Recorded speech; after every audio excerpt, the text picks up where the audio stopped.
इस मूवी के शुरू में अगर हम करेक्टर्स के बारे में देखें तो हमें पता चलता है कि जेनी एक छोटी बच्ची है जिसकी मदर का नाम मैगी है और जिसके पिता का नाम जेफ है। उन दोनों के दरमियान कुछ भी ठीक नहीं चल रहा होता। जेफ एक कॉमिक आर्टिस्ट है जो कि फाइनेंशियली थोड़ा वीक है, जबकि मैगी कैरियर एक्सेल थोड़ा सा इंक्रीज है। यहाँ हमें एक और करेक्टर दिखाया जाता है जिसका नाम है समैंथा, जो कि जेनी की केयर टेकर है। अब मूवी को स्टार्ट करते हैं। जेनी अपने पपेट्स के साथ खेल रही होती है तो खेलते वक्त वो एक बर्ड को देखती है जो कि खिड़की पर आ बैठता है। उसको देखने के लिए वो वहां जाती है, लेकिन वो वहां से गिर जाती है। उसकी माँ मैगी जेफ पर बहुत गुस्सा करती है, उससे बहुत एंग्री होती है कि उसने उसकी एब्सेंस में उसका ख्याल नहीं रखा, जबकि उसको रखना चाहिए था। समैंथा जो कि जेनी की केयर टेकर है, वो जेफ की साइड लेना चाहती थी, बट मैगी गुस्से में जेनी को अपने पिता के घर ले आती है, यानी कि जेनी के नाना के घर। उसके बाद जेफ और मैगी लॉयर के पास आते हैं अपनी डिवोर्स के लिए। जहां जब जेनी की कस्टडी की बात आती है तो मैगी कहती है कि इसको मैं रखूंगी क्योंकि मैं फाइनेंशियली स्टेबल हूँ, क्योंकि उसके पास एक प्लस पॉइंट ये था कि वो फाइनेंशियली स्टेबल थी और वो जेनी का ख्याल रख सकती थी। जबकि जेस कहता है कि वो फाइनेंशियली स्टेबल होकर इसकी रिस्पॉन्सिबिलिटी उठा लेगा। जिसके बाद फैसला ये होता है कि जेस को कुछ दिनों का वक्त दिया जाता है ताकि वो तब तक कोई अच्छी सी जॉब ढूंढे और फाइनेंशियली स्टेबल हो, और ताकि ये उसकी रिस्पॉन्सिबिलिटी उठा सके,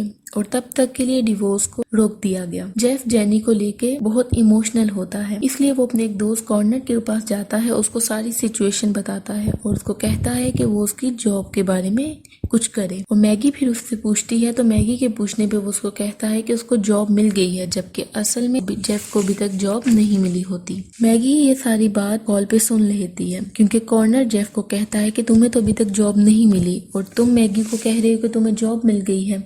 तो मैगी कॉल पे सारी बात सुन लेती है और बहुत डिसअपॉइंटेड होती है क्योंकि जेफ अभी भी उससे मुसलसल झूठ बोल रहा होता है। मैगी जेफ को अपने ट्रांसफर के बारे में बताती है कि वो छाव चली जाएगी, जिस पर जेफ को बहुत ज्यादा अफसोस होता है। वो उसको बहुत मनाता है कि तुम ना जाओ, क्योंकि वो जेनी के बगैर नहीं रह सकता और उसको पता था कि अगर ये चली गई तो वो जेनी से नहीं मिल पाएगा। इसी में दोनों की लड़ाई होना शुरू हो जाती है और बात बढ़ते बढ़ते बहुत आगे चली जाती है और मैगी रोड पे बीच में आ जाती है और एक कार एक्सीडेंट में उसकी डेथ हो जाती है। उसके बाद हमें फनरल का सीन दिखाया जाता है, जिसके बाद जेनी के नाना जेफ से उसकी कस्टडी का पूछते हैं और जेफ कहता है कि उसने सब इंतजाम कर लिए हैं और वो जेनी की कस्टडी लेने को तैयार है। रात में जेफ एक मीमी आर्टिस्ट को देखता है अपने पीछे, जो कि काफी वियर्ड वे में इसकी तरफ बढ़ रहा होता है और जेफ सोया होता है। जेफ जैसे ही उठता है तो एक लेडी को देखता है जिसका फेस टर्न होता है, तो उसका फेस एक क्लाउन से रिजेंबल कर रहा होता है और वो उस पर अटैक करने के लिए आगे बढ़ती है, लेकिन साथ ही जेफ की आंख खुल जाती है, जिससे हमें महसूस होता है, हमें पता चलता है कि जेफ ड्रीम में ही एक ड्रीम को देख रहा होता है, जबकि रियलिटी में ऐसा कुछ भी नहीं हो रहा होता। जेनी के नाना जेफ को 3 दिन का वक्त देते हैं कि कोई वो स्टेबल हो गए, कोई अच्छी सी जॉब ढूंढे ताकि वो जेनी की जिम्मेदारी उसे दे सके। अब जेफ जेनी को समैंथा को देख के कॉर्नर से मिलना चाहता है और जो कि अपने दोस्त एलन के थ्रू जेफ की जॉब लगवाता है। रात में जेफ एक डार्क घोस्टली फिगर स्केच करता है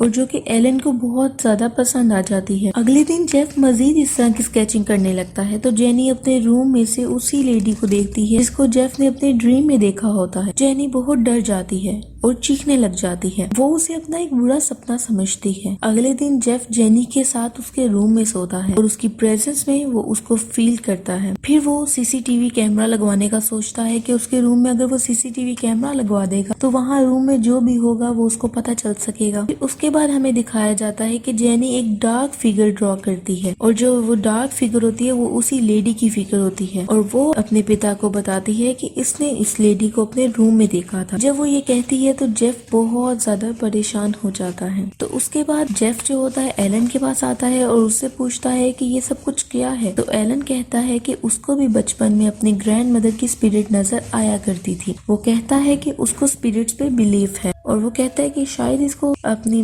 माँ मैगी की स्पिरिट नजर आ रही हो। अगले सीन में दिखाते हैं कि जेफ समंथा के साथ जेनी को एक पार्क में ले जाता है पिकनिक के लिए, जहाँ जेफ समंथा को बताता है कि इसके नाना अब भी इसकी कस्टडी चाहते हैं जबकि मेरी जॉब भी हो गई है। समंथा को बहुत अफसोस होता है क्योंकि वो हमेशा से इसके लिए एक सॉफ्ट कॉर्नर रखती थी। अचानक वहाँ जेफ को महसूस होता है कि जैसे शो की सारी ऑडियंस इसी को घूर रही है। असल में ऐसा कुछ नहीं होता, ये सिर्फ उसका एक विजन होता है। वो बहुत कॉन्शियस हो जाता है। फिर अगले दिन हमें दिखाते हैं कि वो जेफ सीसीटीवी कैमरा में जेनी को देखता है कि वो अपने पपेट्स के साथ खेल रही होती है, लेकिन वो जेनी के पीछे उसी क्लाउन लेडी को देखता है और फिर वो उसके रूम में जाता है। लेकिन बेड पर उसको कोई दिखाई देता है। वो जब बेडशीट हटाता है तो उसमें से जेनी छुपी होती है और फिर वो उसको वहाँ सुलाने लग जाता है। जेनी जेफ को अपने एक न्यू फ्रेंड के बारे में बताने के लिए ट्राई करती है, लेकिन वो उसे सुला के जल्द ही वहाँ से चला जाता है। अगले दिन जेफ उसी क्लाउन लेडी की स्केचिंग कर रहा होता है तो जेनी को वो लेडी नजर आती है और हमें पता लगता है यही उसकी न्यू फ्रेंड है क्योंकि वो उसको देख के हंसने लग जाती है। फिर उसके बाद समंथा को जेनी किसी से बात करती हुई दिखाई देती है और वो जब पीछे जाती है तो वो देखती है कि जेनी एक लेडी से बात कर रही है जो कि बहुत वियर्ड है। वो जेफ को आके ये सब कुछ बताती है। अगले दिन जेफ देखता है कि उसकी सारी ड्राइंग्स खराब हो जाती हैं, जिसपे जेफ जेनी को समझाता है कि ये सब कुछ तुमने क्यों किया है जबकि तुम्हें पता है कि तुम्हारे नाना तुम्हें ले जाना चाहते हैं। फिर वो कहती है कि आप तो वैसे भी मुझसे प्यार नहीं करते, मुझे वहीं जाने दें। ये बात जेफ को बहुत अजीब लगती है क्योंकि जेफ ने ये बात किसी को नहीं बताई होती। जेफ पूछता है कि ये बात तुम्हें किसने बताई तो वो कहती है ये बात मुझे मामा ने बताई। एलन ये सारी बात सुन के कहता है कि शायद उसे अपनी माँ की स्पिरिट नजर आ रही है। उसके बाद हमें अगले सीन में दिखाया जाता है समंथा के ऊपर लेंटर एयर गिर जाता है, जिस पर जेफ एम्बुलेंस को बुलाता है और उसके साथ पुलिस भी आ जाती है और पुलिस इस सब की इन्वेस्टिगेशन करते हुए जेनी से उसकी माँ के बारे में पूछती है। तो जेनी बजाय ये कहती कि उसकी माँ की डेथ हो गई है, वो कहती है कि उसकी माँ का मर्डर हो गया, जिस पर सब